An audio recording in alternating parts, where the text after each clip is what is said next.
किसी के मन की बातें पढ़ने के लिए आपको 3 तरीके पता होने चाहिए। यह तरीके सीखना बहुत महत्वपूर्ण है। इन तरीकों को सीखकर आप आसानी से समझ सकते हैं कि कोई कैसा सोच रहा है। तो आइए मैं आपको गौतम बुद्ध की एक कहानी सुनाता हूं जो आपको दूसरों के मन को पढ़ने के तरीके सिखाएगी। बहुत समय पहले की बात है। एक छोटे से गांव में 2 भाई थे।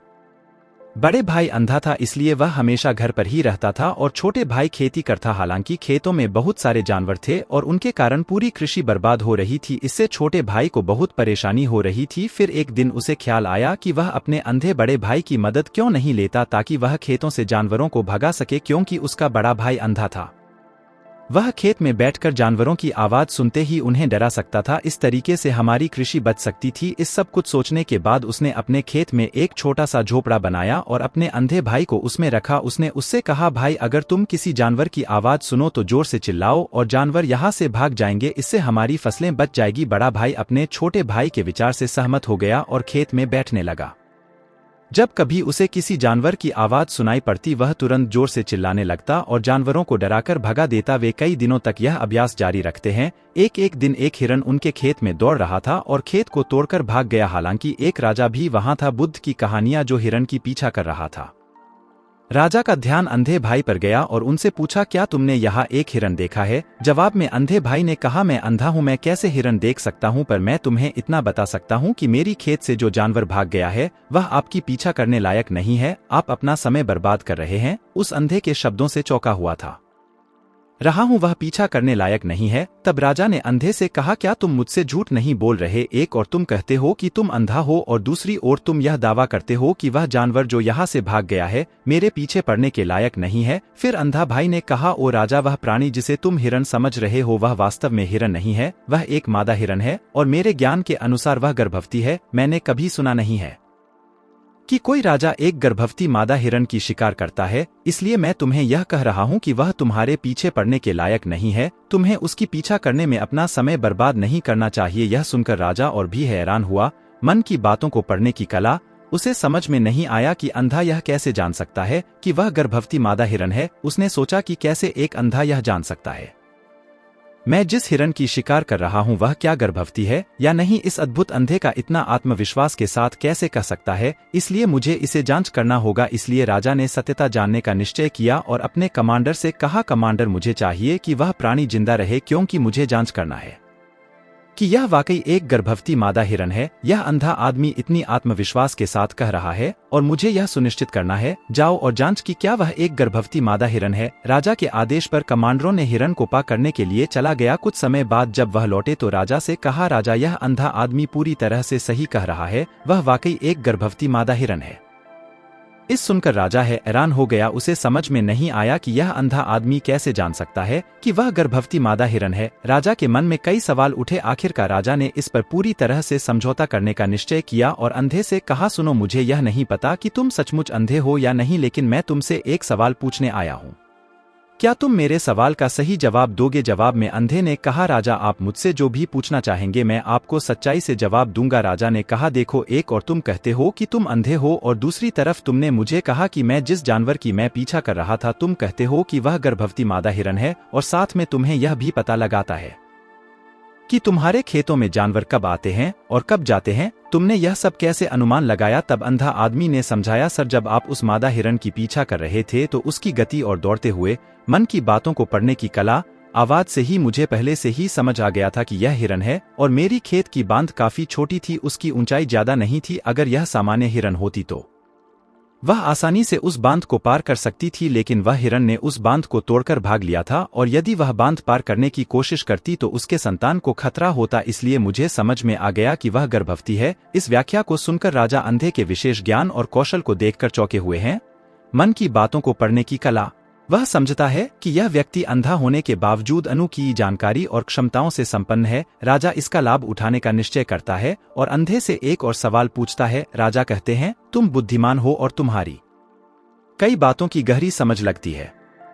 आज मैंने तुम्हें यहाँ बुलाया है ताकि जान सकूं कि मेरी पत्नी मेरे प्रति विश्वासी है या नहीं। अंधा आदमी जवाब देता है, ओ राजा, ऐसा सवाल कैसा है? आपका विवाह कई सालों से चल रहा है और अब आप ऐसी बातें जानना चाहते हैं? ऐसे सवाल आपके मन में क्यों उत्पन्न हो रहे हैं? हालांकि राजा कहता है, तुम्हें इस सवाल का जवाब दे देना होगा। अगर तुम मुझे उत्तर नहीं दोगे तो मैं तुम्हें मृत्युदंड से सजा दूंगा। राजा की धमक सुनकर अंधा कहता है, बहुत अच्छा, मैं तुम्हें तुम्हारे सवाल का जवाब दूंगा। ओ राजा, अगर तुम इस सवाल का जवाब चाहते हो तो तुम्हें मेरी एक सेवा करनी होगी। राजा पूछता है, मुझे बताओ, मुझे क्या करना होगा? व्यक्ति जवाब देता है, उसके लिए तुम्हें अपनी पत्नी को मेरे साथ एक कमरे में अकेले छोड़ देना होगा। यह सुनते ही पहले तो गुस्सा होता है, लेकिन कुछ समय सोचने के बाद वह उस व्यक्ति की बात मानता है और अपनी पत्नी को उसके साथ एक कमरे में भेजने का आदेश देता है। कमांडर उस पर क्रियान्वयन करता है और अंधे आदमी और रानी को एक कमरे में अकेले छोड़ देता है। उस समय अंधा अपनी बात कहते हैं, मुझे तुम्हें छूना है। यह सुनते ही रानी बहुत गुस्से से भरी हो जाती है और अंधे को पीटने लगती है, कभी हाथों से तो कभी पैरों से और कभी पूरी ताकत से वह उसे बेहद बेरहमी से पीटती है। बाद में किसी तरह अंधा अपनी जान बचा लेता है और राजा के पास जाता है। उसने राजा से कहा, ओ राजा, आपकी पत्नी विश्वासी नहीं है। इस सुनते ही राजा बहुत गुस्से से भरकर अपनी तलवार निकालता है और सीधे अपनी पत्नी के पास जाता है। उसने उससे गुस्से में कहा, रानी, आज मैं तुमसे एक सवाल पूछूंगा और तुम्हें सच्चाई से जवाब देना होगा। अगर तुमने झूठा बोला तो मैं तुम्हारा सर तुरंत अलग कर दूंगा। उसने पूछा, मुझसे कहो, क्या तुम विश्वासी हो या नहीं? इस पर रानी ने कहा, ओ राजा, तुम मुझे मार दो, लेकिन मैं विश्वासी नहीं हूँ। राजा बहुत खुश हुआ, क्योंकि वह सब कुछ जो अंधे ने कहा था वह पूरी तरह से सच था। इस सुनते ही राजा तत्काल अंधे के पास जाता है और पूछता है, तुमने कैसे जान लिया कि मेरी पत्नी विश्वासी नहीं है? अंधा उत्तर देता है,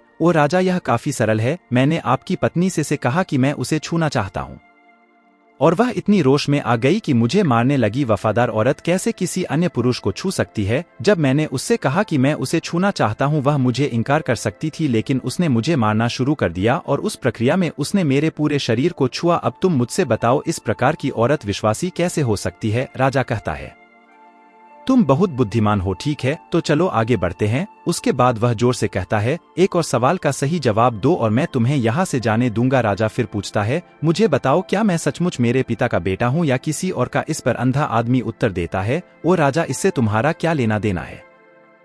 चाहे आपके माता पिता कौन हो, आप इस राज्य के राजा हो, तो इस सवाल को छोड़ दो। लेकिन राजा जिद करता है, नहीं, मुझे इस सवाल का सटीक जवाब चाहिए, वरना यह सवाल मुझे हमेशा परेशान करेगा। इसलिए मैं सच्चाई जानना चाहता हूँ। अगर तुम सही जवाब दोगे तो मैं तुम्हें यहाँ से जाने दूंगा। अंधा आदमी उत्तर देता है, ओ राजा, मेरे लिए इस सवाल का उत्तर देने के लिए तुम्हें अपनी माँ के पास जाने की कोई आवश्यकता नहीं है। मैं अभी बता सकता हूँ कि तुम किसके बच्चे हो, लेकिन उससे पहले मैं चाहता हूँ कि तुम मुझसे वादा करो कि तुम मुझसे गुस्सा नहीं करोगे। राजा कहता है, हाँ, मैं वादा करता हूँ कि मैं गुस्सा नहीं करूँगा। फिर आदमी जवाब देता है, ओ राजा, मैं तुम्हें बताने की आवश्यकता नहीं है कि तुम सचमुच अपने पिता के बच्चे हो। मैं तुम्हें अब बता दूं कि तुम मेरे स्वामी राजा और परमेश्वर के पुत्र हो। मैं वादा करता हूं कि मैं आपसे गुस्सा नहीं होऊंगा। फिर अंधा राजा से कहता है, तुम सचमुच अपने पिता के बच्चे हो, लेकिन तुम एक कंजूस व्यापारी की छाया में भी हो। यह सुनते ही राजा बहुत खुश हो जाता है और तत्काल अपनी माँ के पास जाता है।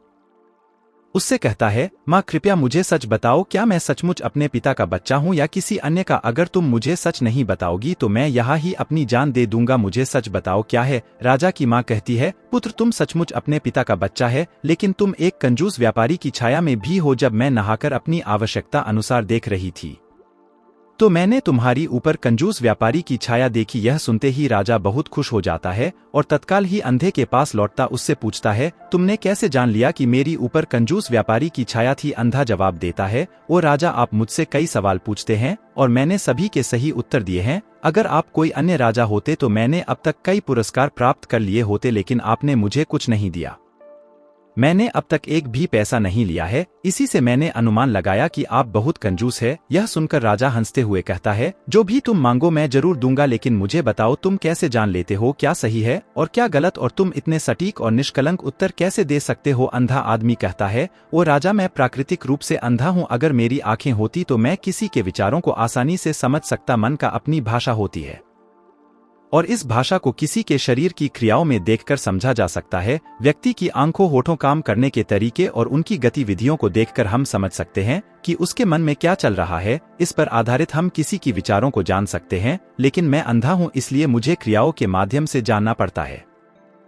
अगर मुझे कुछ जानना होता है तो मैं अगले व्यक्ति को कार्य सौंपना पड़ता है, देखना होगा कि वह कैसे काम करता है और उसके आधार पर मैं समझ सकता हूँ कि उसके मन में क्या चल रहा है। इस सुनते हुए राजा पूछता है, क्या इसका मतलब है कि मैं भी किसी के विचारों को जान सकता हूँ? इस पर अंधा आदमी कहता है, बिल्कुल, आप भी किसी के विचारों को समझ सकते हैं, लेकिन उसके लिए आपको पहले अपनी आत्मा पर काम करना पड़ेगा और वह काम है अपनी मानसिकता को शांत करना, अपनी मानसिकता को वर्तमान में लाना। इसके लिए आज मैं आपको 3 तरीके बताऊंगा और यह 3 तरीके बहुत ही सरल और आसान है, मन की बातों को पढ़ने की कला। लेकिन राजा, इससे पहले आपको एक चीज करनी होगी, अपनी मानसिकता को संकेंद्रण, दूसरों के विचारों को समझ सकते हैं। आगे पढ़ने के लिए यहाँ पर क्लिक करें। माइंड रीडिंग कैसे सीखे।